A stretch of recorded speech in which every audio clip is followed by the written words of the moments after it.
বসো।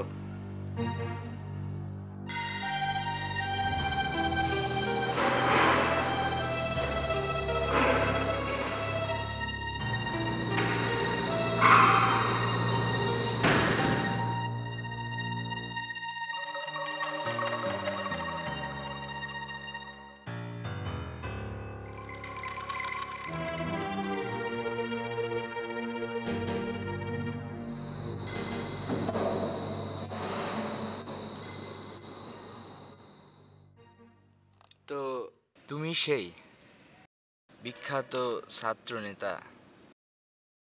জি, কেন্দ্রীয় সংসদের যুগ্ম আহ্বায়ক। বাবার আদর্শকে লালন করতেই রাজনীতিতে এসেছিলে। সেই বাবা যখন চাচ্ছেন না, তবু পলিটিক্স চালিয়ে যাচ্ছ কেন? দেখুন, আপনার এসব প্রশ্নের উত্তর দিতে আমার ইচ্ছা করছে না। আমাকে এখানে কেন ধরে আনা হয়েছে? তোমার কি মনে হয়? দেখুন, আপনারা এভাবে আমাকে হয়রানি করতে পারেন না। তোমার কি কিছুই মনে পড়ে না? কি মনে থাকার কথা বলছেন? ও আচ্ছা।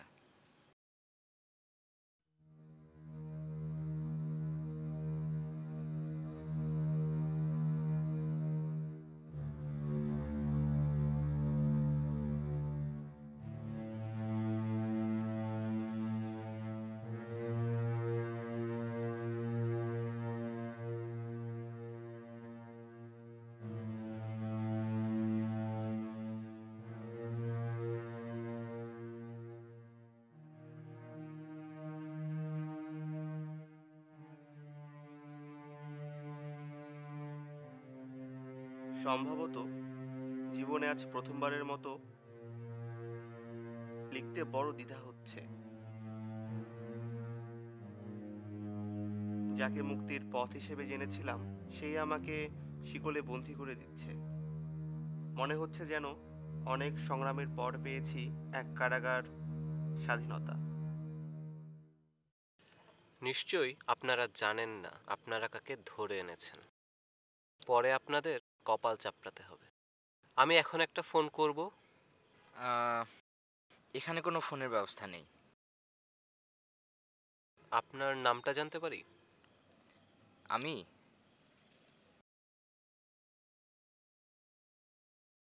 নির্ধারক।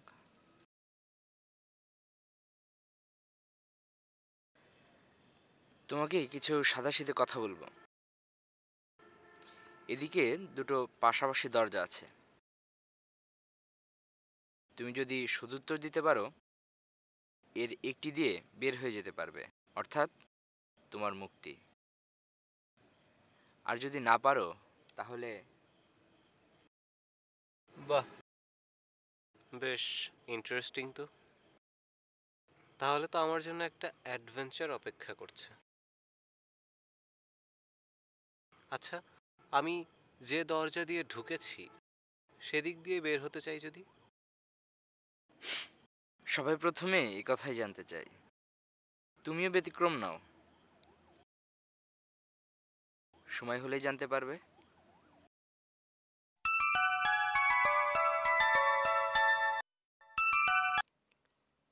হ্যালো। হুম। হুম। ওকে, আমিও রেডি।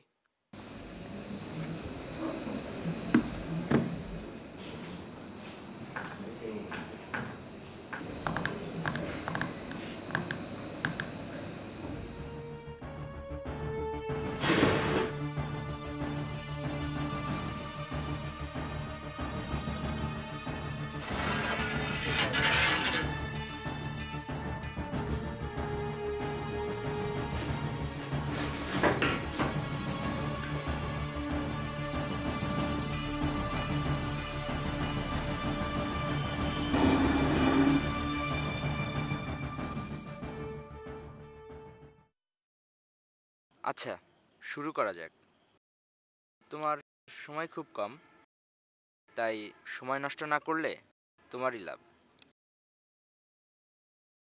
ওকে। ছাত্র রাজনীতির নামে তোমরা ক্যাম্পাসে বিশৃঙ্খলা সৃষ্টি করছো, টেন্ডারবাজি করছো, সাধারণ ছাত্রদের অধিকার খর্ব করছো, ছাত্র হত্যা করছো। কি কি বললেন? ছাত্র হত্যা? প্রতি বছর অন্তত 6 জন ছাত্র মারা যাচ্ছে তোমাদের কারণে। আহত হচ্ছে আরও 5-6 গুণ। প্রতিটি ক্যাম্পাস অন্তত 25 দিনের জন্য বন্ধ ঘোষণা করা হচ্ছে। প্রতি বছর সড়ক দুর্ঘটনায় মারা যায় 1000 জনেরও বেশি মানুষ। বাজে লঞ্চ ব্যবস্থাপনার কারণে মারা যায় 300 থেকে 350 জন মানুষ। 4000 জন মাদকাসক্ত ব্যক্তি মারা যাচ্ছে বিভিন্ন রোগে। ধর্ষণের পর গলা টিপে হত্যা করা হয় 275 জন নারীকে। এদেশের অর্থনীতির চালিকা শক্তি যে গার্মেন্টস শিল্প, চোখের পলকে গার্মেন্টস ধসে মারা যায় 1100 জন মানুষ। আর সেখানে 5 জন ছাত্রের মৃত্যু আপনাদের মাথা ব্যথার কারণ হয়ে দাঁড়ালো? হ্যাঁ, কারণ তুমি যেসব মৃত্যুর কথা বলছো সেগুলো সাময়িকভাবে দেশের ক্ষতি করলেও একটু চেষ্টা করলেই সেগুলো সামলে ওঠা সম্ভব। কিন্তু বিশ্ববিদ্যালয়ের শেষ বর্ষের একজন ছাত্রীর মৃত্যু দেশের ভবিষ্যতের উপর আছড়ে পড়ে।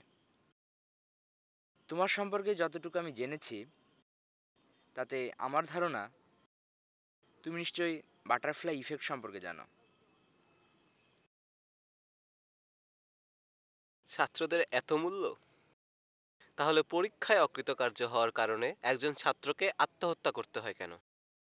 এদেশের অদ্ভুত শিক্ষা ব্যবস্থা, যেখানে একজন ছাত্রকে শেখানো হয় পড়ালেখা মানে ভবিষ্যতে ভালো চাকুরি এবং অনেক টাকা পয়সা উপার্জন করা। সেখানে বাটারফ্লাই থিওরি আপনাদের ভাবায় না। অথচ ছাত্র রাজনীতির কারণে বিচ্ছিন্ন কিছু মৃত্যুতে আপনাদের এত হাহাকার। একটু বাড়াবাড়ি হয়ে গেল না? ঠিক এ কারণেই তোমাদের গুরুত্ব আমাদের কাছে এত বেশি। তোমাদের মতো করে এত গভীরভাবে কেউ ভাবে না। তাই তোমরা যেদিন অসুস্থ রাজনীতি ছেড়ে একটু সক্রিয় হবে, দেশটা আর এমন থাকবে না। আর এজন্যই একদল সুবিধাবাদী লোক তোমাদেরকে যাচ্ছে তাই ভাবে ব্যবহার করে যাচ্ছে। কাদের কথা বলছেন? আমি তাদের কথা বলছি দেশের অবস্থা এমন থাকলে যাদের লাভ। আমি তাদের কথা বলছি যারা তোমাদের মাথার উপর কাঁঠাল ভেঙে খাচ্ছে। তো কাঁঠাল কেড়ে নিলেই হয়। কাঁঠাল তো এদেশের 15 কোটি মানুষের মাথার উপরেই ভাঙা হচ্ছে। ছাত্ররা তো ওই 15 কোটির বাইরে নয়। কিন্তু অসুস্থ ছাত্র রাজনীতি তাদের পথকে আরো সহজ করে দিচ্ছে। আপনি বোধহয় ভুলে গেছেন, এদেশের স্বাধীনতার পেছনে ছাত্র রাজনীতির অনেক বড় অবদান ছিল। 90-এর গণতন্ত্র মুক্তি কিন্তু ছাত্র রাজনীতির অনেক বড় সফল।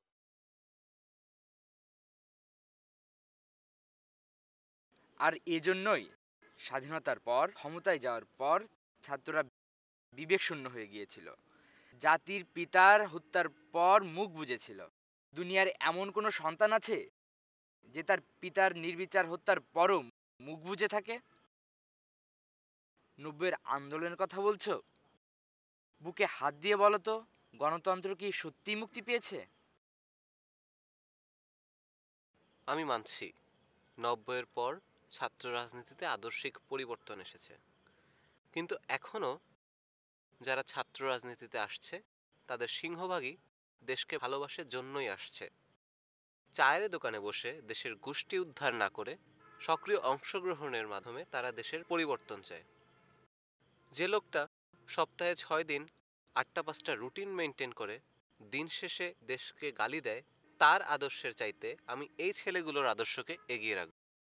কিন্তু তোমরা যাদের নিরাপত্তা বেষ্টনীর মধ্যে আছো তারা কিন্তু এত কিছু চায় না। তারা খাঁটি ব্যবসায়ী।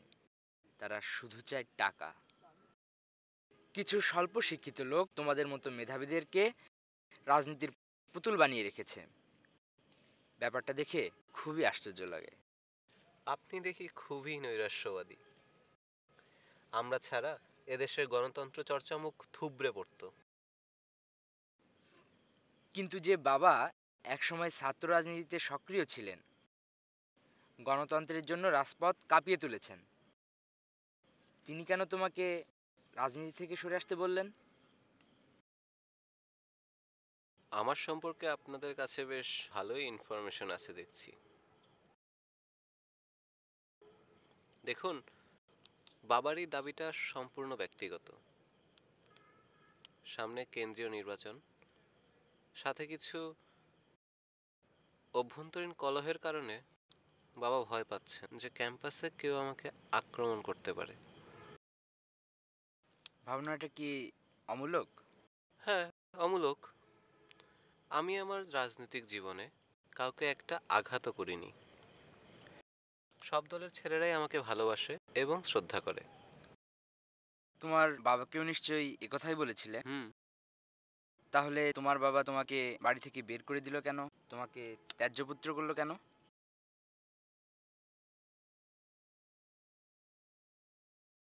এটা তো আপনার জানবার কথা নয়।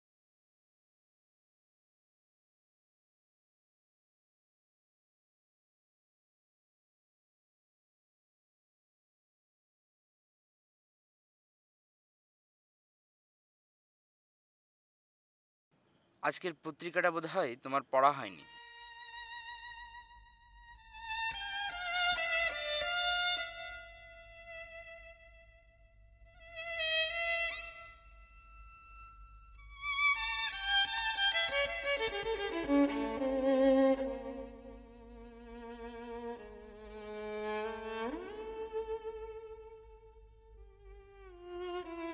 তুমি বোধহয় এখন আমাকে চিনতে পেরেছো। তোমার আদর্শ আমার ভালো লেগেছে, তাই তোমাকে আমি আরেকটা সুযোগ দিতে চাই। তুমি চাইলে ওই দরজা দিয়ে বেরিয়ে যেতে পারো।